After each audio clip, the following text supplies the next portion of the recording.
Hi, it's Stephanie Alexander. Today I'm going to make a focaccia with Perino tomatoes.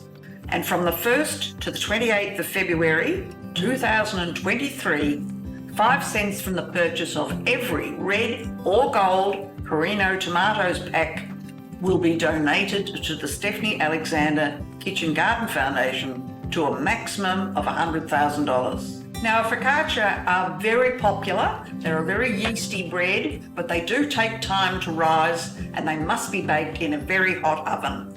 And the other thing, I quite like to use 00 flour for this. So what I'm going to do is put all my ingredients in this bowl, mix that just lightly together. And to that, I'm going to add 300 mils of lukewarm water and 1 tablespoon of olive oil, which I'll add now to the water.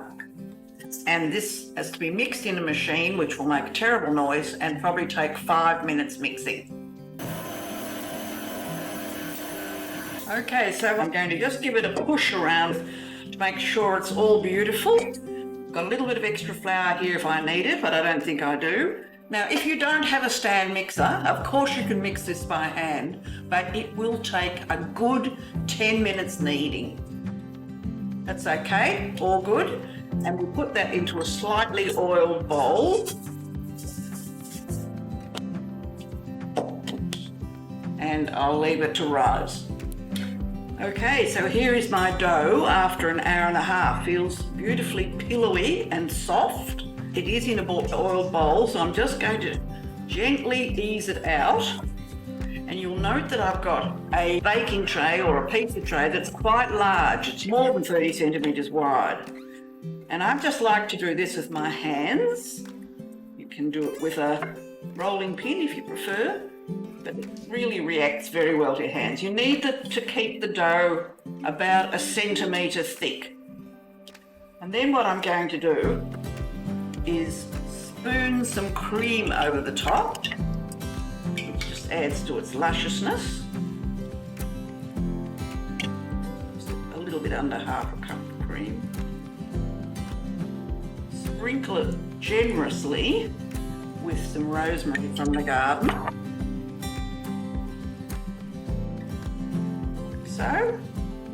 And then you make holes in it. You can even do it with the tomatoes. Press the tomatoes into it. And I'm going to use all red, but you could obviously need mixture. Now these tomatoes will of course bake and become quite soft and squashy.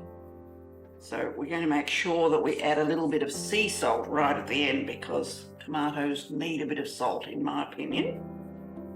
So this is a great thing to do with these tomatoes.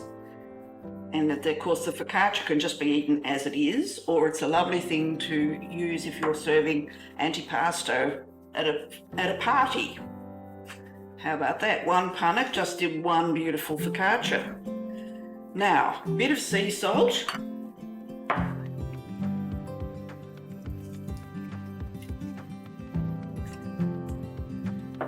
So we'll just let it sit there for 10 minutes.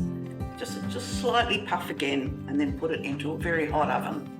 Okay, I'm going to inspect my focaccia, which is looking a bit puffy, so it's recovered from its beating, and I'm now going to pop it into an oven, and I have set my oven, a fan-forced oven, on 220 degrees, which is pretty hot.